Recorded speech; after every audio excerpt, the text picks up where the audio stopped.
Divórcio. O cristão pode? Este é o tema do nosso vídeo. Quero convidar você para refletirmos juntos à luz da palavra de Deus sobre o assunto, buscando aclarar alguns pontos que, para muitos, ainda são obscuros, simplesmente porque essas pessoas decidiram fechar os olhos para aquilo que a palavra de Deus revela, aquilo que a palavra de Deus mostra. Sem dúvida alguma, este é um tema que tem sido recorrente e bastante controverso entre aqueles que se dizem discípulos de Cristo. Talvez por isso não é abordado com frequência em seus detalhes, como deveria ser abordado. No entanto, quero assumir o compromisso de gravar quantos vídeos forem necessários para que tenhamos uma compreensão bíblica clara sobre o assunto. Após assistir a esta reflexão sobre o divórcio, você pode até decidir se divorciar. No entanto, fará isso completamente consciente das consequências inerentes a esta decisão. É de bom alvitre dizer que o objetivo dessa reflexão não é censurar aquela pessoa que, por desventura, tenha vivenciado um processo de divórcio, até porque cada caso particular deve ser analisado e tratado à luz da palavra de Deus, considerando-se as suas peculiaridades. Aqueles que já viveram a angustiante experiência do divórcio e continuam servindo a Jesus, certamente já foram devidamente orientados, tratados e acolhidos por sua igreja. Contudo, se você que me assiste passou por um processo de divórcio e ainda não buscou orientação com a sua liderança espiritual durante ou após o processo de separação, o ideal é que você mesmo procure a liderança da sua igreja para conversar sobre a situação e juntos encontrarem ali uma solução cristã para o seu caso. Não é nossa intenção tirar conclusões precipitadas a respeito da história de vida de ninguém. No entanto, uma coisa é certa: a verdadeira Igreja de Cristo sempre, eu disse sempre, tratará esse ou qualquer outro assunto segundo os princípios da palavra de Deus, da Bíblia Sagrada e, é claro, com amor cristão. Porquanto a palavra de Deus é a nossa única regra de fé e prática, e o amor de Deus está derramado em nossos corações. Na sociedade em geral, o divórcio tem sido tratado como algo muito normal, servindo apenas para alimentar pautas de programa de fofocas na TV. É isso que a gente vê no dia a dia. Casou-se, não deu certo, se divorcia. Casou-se novamente, não deu certo, se divorcia novamente e é vida que segue. Esta é a visão secular no que diz respeito ao divórcio. Mas será que o cristão deve seguir essa mesma prática secular? Ou o divórcio para os discípulos de Cristo não é algo tão simples assim? É exatamente sobre isso que nós vamos aprender. Existe um padrão para o casamento estabelecido por Jesus para os seus discípulos? O divórcio faz parte deste padrão ou é algo inteiramente estranho e contrário a ele? São perguntas como estas que nós vamos buscar a resposta. Nós tentaremos responder ao longo da nossa reflexão. Isso sempre à luz dos ensinamentos do nosso Senhor Jesus Cristo. Como coluna e firmeza da verdade, a Igreja de Cristo tem o dever de proclamar a palavra do seu Senhor, sem emendas nem rasura. A igreja não pode jamais transigir as pressões sociais para agradar os militantes do politicamente correto, não é? Mas deve manejar a espada do Espírito e batalhar contra toda doutrina e prática que contrariar os ensinamentos de Cristo. Portanto, o instrumento balizador da nossa reflexão não será aquilo que eu ou você achamos, mas aquilo que a Bíblia Sagrada nos diz. Também não será baseada em discussões teológicas entre os mais flexíveis e os mais rígidos, como aconteceu, por exemplo, entre as escolas rabínicas de Hillel e Shammai, contemporâneos de Jesus, onde o primeiro era mais flexível, chegando a defender que o homem poderia se divorciar da sua esposa por qualquer motivo, enquanto o segundo defendia que apenas a fornicação, ou seja, o adultério, seria motivo que justificaria o divórcio. Veja que até eminentes teólogos rabínicos, conhecedores como ninguém da Taná, ou seja, da Bíblia do Antigo Testamento, tinham posições divergentes em relação ao divórcio. Em vista disso, procuraremos evitar discussões teológicas infrutíferas que não nos levará a lugar nenhum, a não ser a mais discussões intermináveis. Mas você pode perguntar, e com razão, pastor, se o senhor não fará uso de discussões e posições teológicas, quais parâmetros o senhor utilizará como base para a sua reflexão? Bem, e eu vou te responder esta pergunta com outra pergunta. O Senhor Jesus ensinou sobre o divórcio? Sim, é claro, ele ensinou sobre o divórcio. Então, nós vamos refletir sobre o ensinamento de Jesus. E isso basta. Pastor, e a realidade do divórcio ao longo da história? Isso não conta? Não. E por que não, pastor? Pergunta você. Porque o ensinamento de Jesus Cristo é suficiente. Se nós vamos meditar na palavra de Deus, no ensinamento de Jesus, é o suficiente. Tudo o que podemos ver ao longo da história é o homem desafiando a Deus com as suas atitudes. E é claro que nós não queremos, de forma alguma, seguir o mesmo caminho. Então, é melhor ficar com aquilo que Jesus ensinou, não acha? Ah, pastor, mas é que existem pontos nos ensinamentos de Jesus sobre o divórcio que são muito, mas muito difíceis de entender. Tudo bem, até concordo com essa afirmação. Então, façamos o seguinte. Vejamos o que Jesus ensinou sobre o divórcio, deixemos os pontos difíceis para os teólogos discutirem e vamos aprender pelo menos com os pontos mais fáceis. Combinado? E nunca se esqueça, muitas vezes a resposta encontra-se nos detalhes. Vamos iniciar a nossa abordagem falando sobre a origem do casamento. Pois, para entendermos sobre o que realmente representa o divórcio, precisamos primeiro aprender sobre o casamento, pois aquele seria, em tese, a dissolução deste. E para desatarmos o nó, precisamos encontrar a ponta do fio. Quero lançar a primeira pergunta. Quem foi o criador do casamento, que é a instituição que envolve a união mais profunda entre um homem e uma mulher?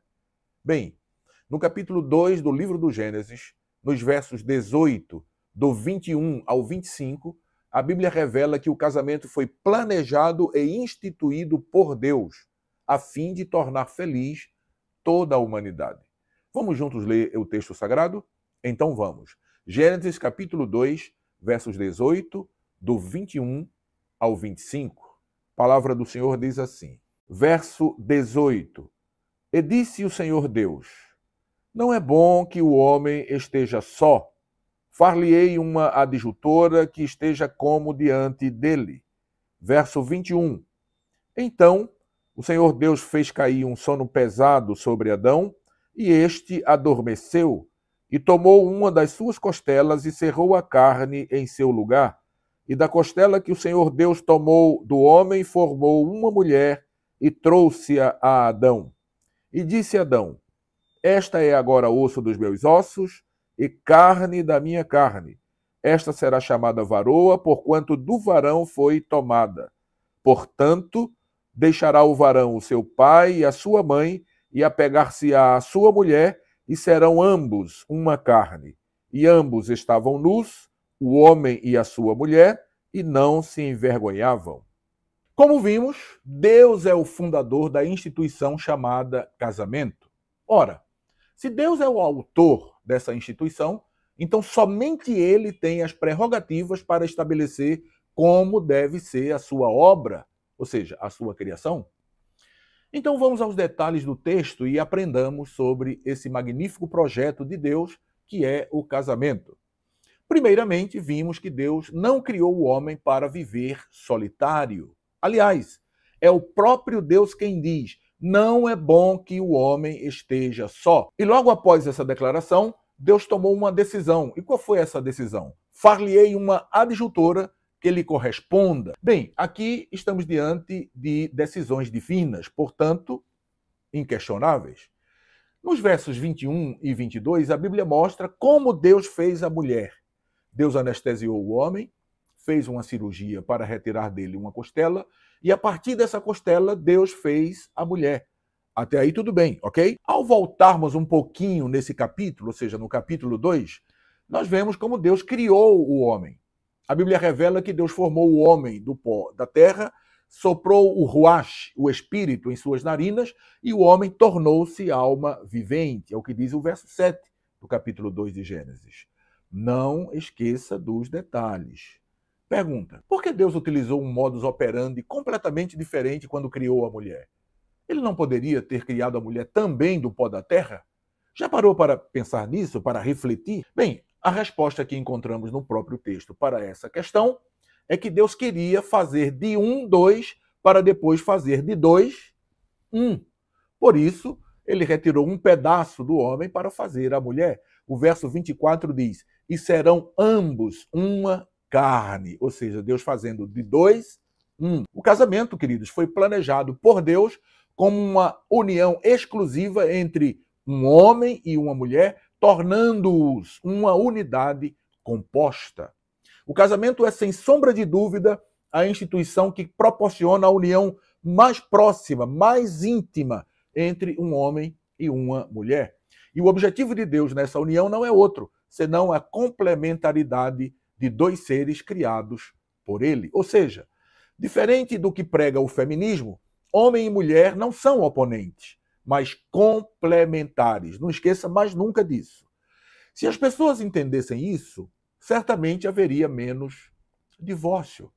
Foi exatamente por isso que Deus criou o homem e a mulher de forma diferente e com características inteiramente distintas, porque essa distinção entre macho e fêmea é o que torna possível a complementaridade. Seguindo a nossa reflexão, aprendemos também com o texto que lemos que o casamento não só foi instituído por Deus, mas que ele, o Senhor, foi o celebrante do primeiro casamento.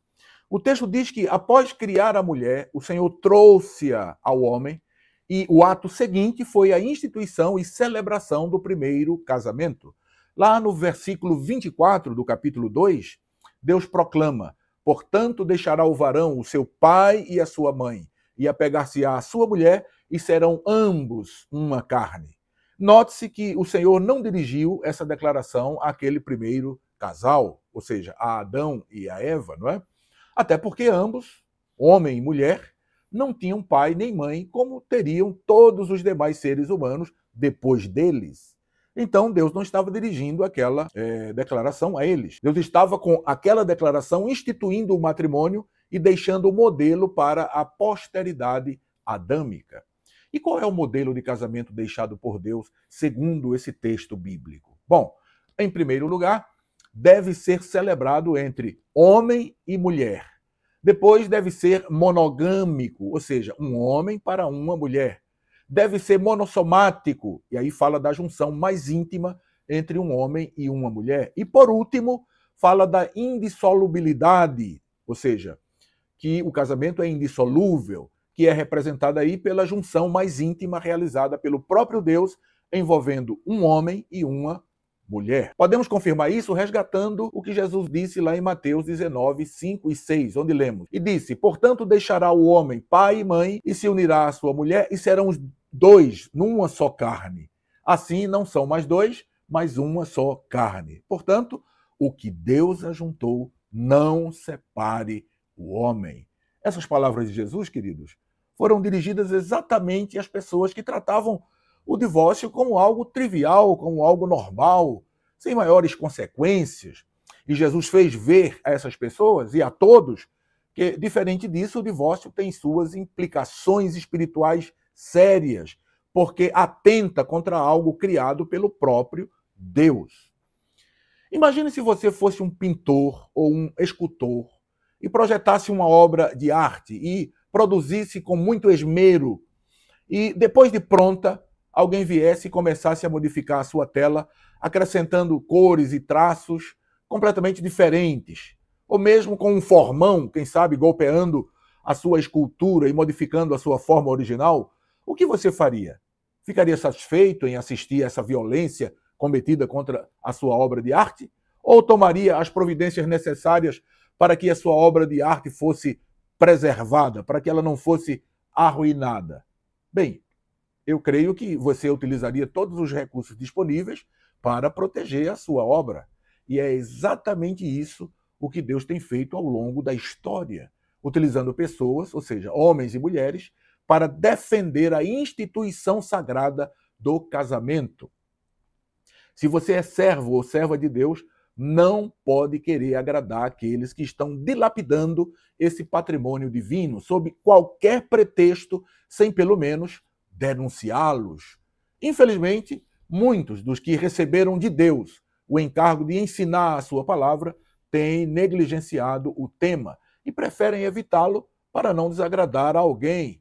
E quando tratam o assunto, o fazem de modo superficial, deixando mais dúvida do que esclarecimento. Essa é a razão por que o divórcio tem adentrado as portas do Arraial dos Santos, dilacerando muitas famílias e contribuindo para o sofrimento de milhares de pessoas e para o desequilíbrio social que nós estamos testemunhando, estamos vendo, estarrecidos, assistindo tudo isso. O número de divórcios concretizados anualmente, queridos, é cada vez mais crescente e simplesmente apavorante. De acordo com o IBGE, o número alarmante de divórcios no Brasil cresceu 8,6% em 2022, se comparado com 2021, e passou de 386 mil para 420 mil. A proporção já se encontra de um divórcio para cada 2 casamentos, ou seja, 50% de todos os casamentos acabam em divórcio. Isso não inquieta você? Estão destruindo sem o menor sentimento de culpa essa magnífica obra de Deus.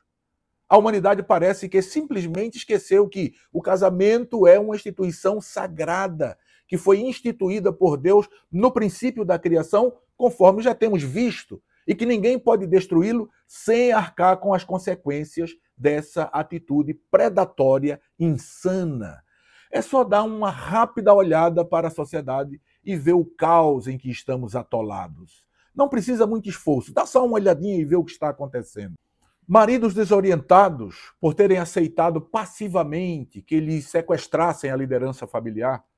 E agora tudo o que resta é assumir um protótipo masculino dócil e feminilizado, atendendo sem qualquer questionamento os comandos da esposa empoderada. Vemos também esposas extremamente estressadas à beira de um AVC ou de um infarto, porque, dando ouvidos ao feminismo, usurparam a responsabilidade do homem e assumiram papéis fora do planejamento divino, como, por exemplo, a responsabilidade do comando e manutenção da família, fazendo com que assumam uma jornada dupla, trabalhando em casa e fora de casa para sustentar a família. E não somente isso, vemos também filhos que, pela ausência constante de ambos os progenitores, são criados ao Deus dará e, invariavelmente, tornam-se jovens mal educados, rebeldes e baderneiros, e não em poucos casos são atraídos para o banditismo. É nesse ambiente de caos que os casamentos são desfeitos e as famílias destroçadas. Esse é o preço que a sociedade está pagando por banalizar e depredar esta obra divina chamada casamento. Queridos, nós vamos fazer uma pausa na nossa reflexão, mas não estamos concluindo. Para que o vídeo não fique muito longo, nós vamos terminar aqui esse vídeo, mas retornaremos com a sequência dessa nossa reflexão. Aguardo você lá.